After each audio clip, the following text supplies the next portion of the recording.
اور اللہ تعالیٰ کے دین کی جو دعوت ہے اس کی اصلی خصوصیت ہی ہے،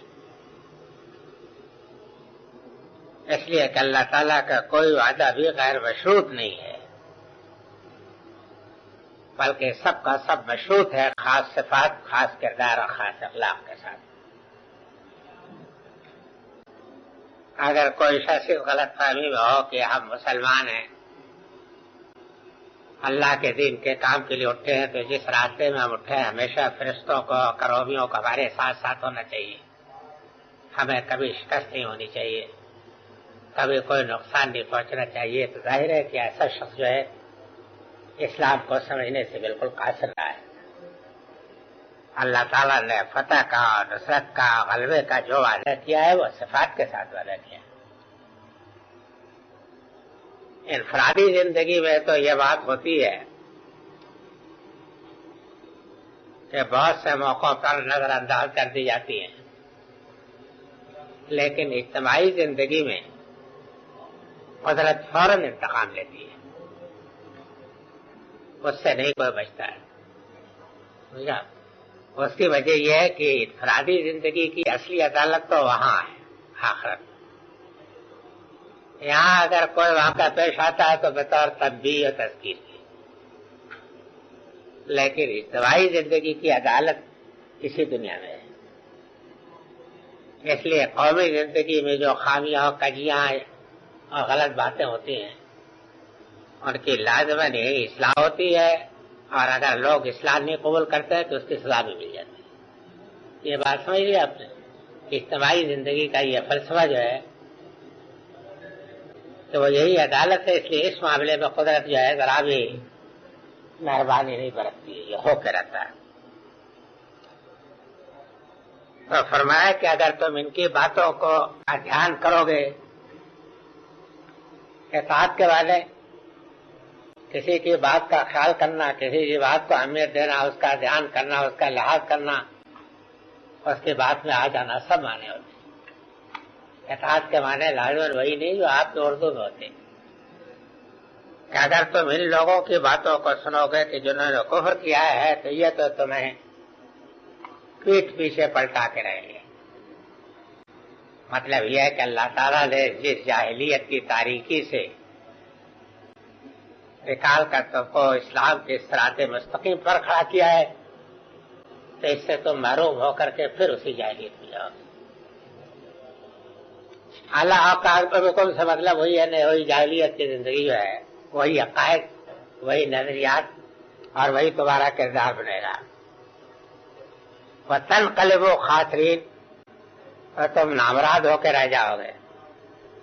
مطلب یہ ہے کہ آخرت تو جو برباد ہوگی، اس دنیا میں بھی اب تک جو کام کیے ہیں نا، جو قربانیاں کی ہیں، وہ سب کے سب ختم ہو جائیں گی۔ سمجھ آپ یہ محنتیں بھی سب ضائع جائیں گی۔ بلکہ صحیح تمہارے لیے روش یہ ہے کہ تم یہ عقیدہ رکھو کہ اللہ ہی تمہارا مولا ہے، تمہارا خداوند، تمہارا آقا، تمہارا مرجع۔ مولا کا صحیح مفہوم مرجع کے ہے، یعنی جس کی طرف ہر حالت میں رجوع کیا جائے، ہر مشکل میں جس سے مدد مانگی جائے، ہر طرح کے حالات میں جس پر بھروسہ کیا جائے، اور جس کی رسی کسی حالت میں بھی نہیں چھوڑی جائے، وہ ہے اللہ تمہارا مولا۔ مطلب یہ ہے کہ یہ لوگ تمہارے مرجع مولا نہیں ہے کہ ان کی باتوں کو تم اہمیت دو اور یہ سمجھو کہ یہ ہمیں خیر خواہی کے مشورے دے رہے ہیں، بلکہ تمہارا مولا اللہ ہے۔ تو جو کچھ وہ فرماتا ہے، جو کچھ اس کا رسول فرماتا ہے، وہ حقیقت ہے، وہ باتوں کا خیال نہ کرو۔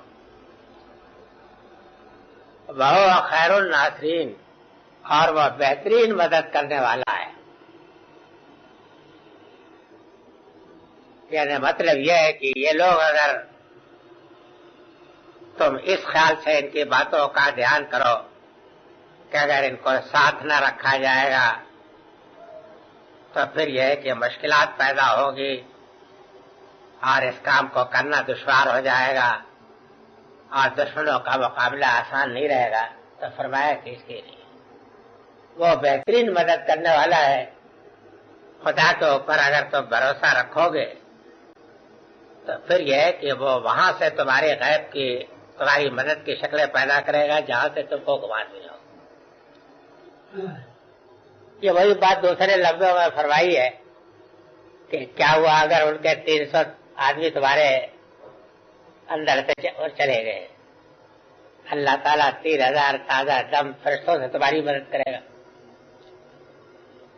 تو اصل چیز یہ ہے کہ صحیح راستے پر تم پر پیغمبر کی رہنمائی و ہدایت پر پورا اعتماد کرو اور آگے بڑھو اس خیال سے کہ اگر ان لوگوں کو ساتھ نہیں ملایا جائے گا تو جتھا بندی مضبوط نہیں ہوگی اور کامیابی نہیں حاصل ہو سکے گی.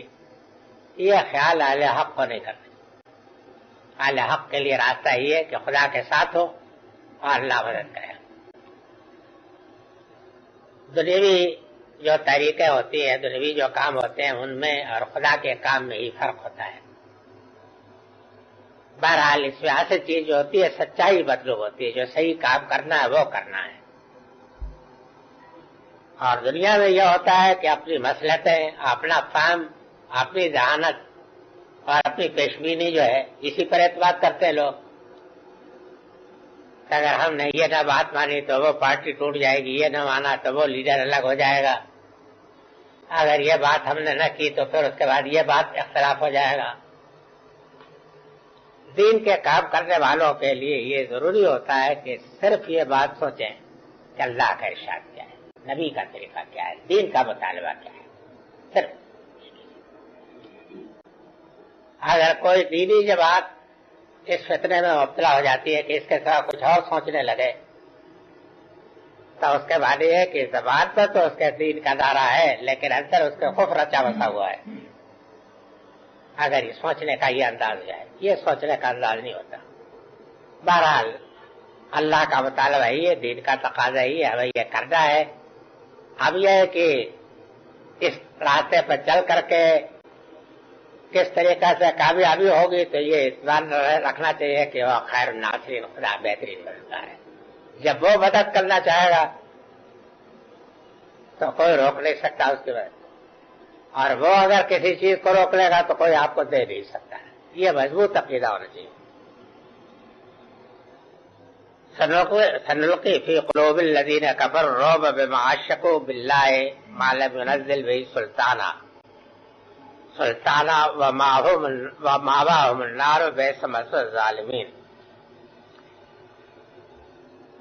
تم اطمینان رکھو کہ جن لوگوں نے کفر کیا ہے ان کے دلوں میں عن قریب ہم تمہارا رعب ڈال دیں گے بوجہ اس کے کہ انہوں نے اللہ کا شریک بنایا ان چیزوں کو کہ جن کے حق میں کوئی دلیل اللہ نے نہیں اتاری ہے, اور ان کا ٹھکانہ دوزخ ہے. اور کیا ہی برا ٹھکانہ ہے ان لوگوں کا کہ جنہوں نے اپنی جانوں پر ظلم ڈھائے ہیں.